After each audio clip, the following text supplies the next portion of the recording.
Welcome back to Eliana's kitchen. जर तुम्ही खरबूज घाऊन त्याच्या बिया फेकून देत असाल तर आजचा हा महत्त्वपूर्ण व्हिडिओ तुमच्यासाठी खरबूजाच्या बिया फेकून न देता त्यापासून मस्तपैकी घट्टसर असा मिल्कशेक आणि थंडगार अशी आईस्क्रीम बनवणार आहोत। तर चला रेसिपीला सुरुवात करूयात। एक मी पिकलेलं खरबूज घेतलेलं आहे, 2 भागांमध्ये कापून घेतलं। आता यामधल्या ज्या बिया आहेत त्या एका बाउलमध्ये काढून घ्यायच्या आहेत आणि बिया आपल्याला फेकायच्या नाहीत। तर या बियांचा वापर मी रेसिपीमध्ये पुढे कसा केलेला आहे हे पाहण्यासाठी हा व्हिडिओ शेवटपर्यंत नक्की पहा। तर हे पहा, या बिया मी एका बाउलमध्ये काढून घेतलेल्या आहेत। आता ह्या बिया बाजूला ठेवूयात आणि या पुढची प्रोसेस आपण करून घेऊयात। तर ह्या बियांमध्ये ना खूप सारे जीवनसत्व असतात आणि ह्या बियांचा वापर ना तुम्ही अनेक प्रकारे करू देखील शकता। ह्या बिया सुकवून तुम्ही ड्रायफ्रूट्स प्रमाणे याचा वापर करू शकता।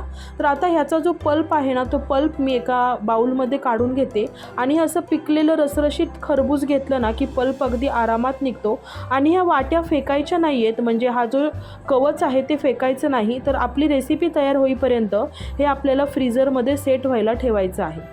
तर आता ह्या ज्या बिया होत्या ना ह्या एका चहा गाळणीमध्ये घ्यायच्या आणि यामधली सर्व पल्प आणि ज्यूस आपल्याला काढून घ्यायचं आहे। बिया फेकायच्या नाही। तर आता ह्या ज्या बिया आहेत हे पहा, या बिया आपल्याला एका मिक्सरच्या भांड्यामध्ये घ्यायच्या आहेत आणि यामध्ये 2 ते 3 चमचे पाणी घालायचं आहे आणि बारीक वाटून घ्यायचं आहे।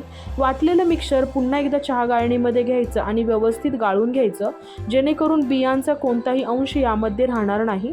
तर हे पहा, अशा प्रकारे सर्व बियांमधलं जे ज्यूस होता तो काढून घेतला आणि चोथा फेकून द्यायचा। तर खरबूजाच्या बियांचं पांढरशुभ्र दूध तयार झालेलं आहे। तर आता एका मोठ्या मिक्सरच्या भांड्यामध्ये मी खरबूजाचा गर घेतला। हा गर खूप गोड होता म्हणून मी 5 ते 6 चमचे साखर घातली। तुमच्या खरबूजाची किती गोडी आहे त्यावर साखर तुम्ही टाकू शकता। तर आता हे एकदा मिक्सरला फिरवून घेतलं। आता यामध्ये 2 ते 2.5 कप म्हैशीचं दूध आणि भरपूर सारी मी मलाई घेतलेली आहे आणि 1 कप या ठिकाणी जो खरबूजाच्या बियांचं दूध घेतलं होतं ते घेतलं आणि त्यानंतर 2 मोठे चमचे भरून मिल्क पावडर घालायची आहे आणि 5 ते 7 मिनटं मिक्सरला फिरवून घ्यायचं आहे। चांगलं एकजीव झालेलं आहे आणि घट्टसर असं मिश्रण तयार झालेलं आहे। आता त्यानंतर या ठिकाणी मी 1 चमचा चिया सीड्स कोमट दुधात ठेवले होते। 1 ते 2 चमचे साबुदाणे बॉईल करून घेतले आणि थोडेसे ड्रायफ्रूट छान मी भाजून घेतलेले आहेत। जे आपण खरबूजाचं कवच फ्रीजरमध्ये ठेवलं होतं ना ते बाहेर काढायचं आणि यामध्ये आता मी आईस क्यूब्स घातलेले आहेत, 2-2 चमचे चिया सीड्स, त्यानंतर 1-1 चमचा बॉईल केलेले साबुदाणे, 1-1 चमचा खरबूजाचा गर आणि भाजून घेतलेले ड्रायफ्रूट्स घालायचे आहेत आणि आपला मस्त घट्टसर असा खरबूजाचा शेक यामध्ये ओतून घ्यायचा आहे। तर हा जो मिल्कशेक आहे ना तो तुम्ही खात खात प्या किंवा पीत पीत खा, कसंही एकदम भारी लागतं। तर ह्या पद्धतीने ना एकदा नक्की ट्राय करून पहा। वरून पुन्हा भरपूर सारे ड्रायफ्रूट्स घालायचे आणि प्रत्येक बाईटमध्ये जेव्हा हा कुरकुरीत ड्रायफ्रूट्स, खरबूजाचा पल्प, साबुदाणा आणि चिया सीड्स येताना एवढी मजा येते ना मंडळी। नक्की ह्या पद्धतीने ट्राय करून पहा आणि मस्त असं एकत्र करून हा एन्जॉय करा। तर माझ्या मुलांनी ना दोन्ही वाट्या फस्त केल्या आणि त्यानंतर ह्याच वाट्यांमध्ये ना मी आईस्क्रीम सेट केली, कारण मिक्सर आईस्क्रीमसाठी एकदम परफेक्ट असं बनलं होतं।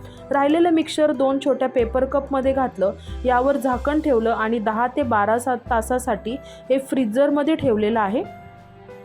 10 ते 12 तासानंतर आईस्क्रीम छानपैकी सेट झालेली आहे, तुम्ही पाहू शकता।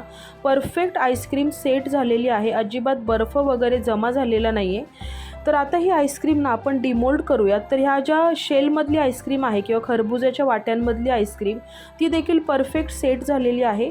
आईस्क्रीमची कन्सिस्टन्सी तुमच्या लक्षात आलीच असेल। तर पेपर केक जो कप आहे ना तो मी कैचीनी फाडला आणि आईस्क्रीम डिमोल्ड केली। तुम्ही पाहू शकता काय अप्रतिम असा आईस्क्रीमचं टेक्स्चर आणि कलर आलेला आहे। तर या खरबूजाच्या वाटीमधली आईस्क्रीम देखील तुम्हाला दाखवते। हे पहा, एकदम सॉफ्ट आईस्क्रीम तयार झालेली आहे।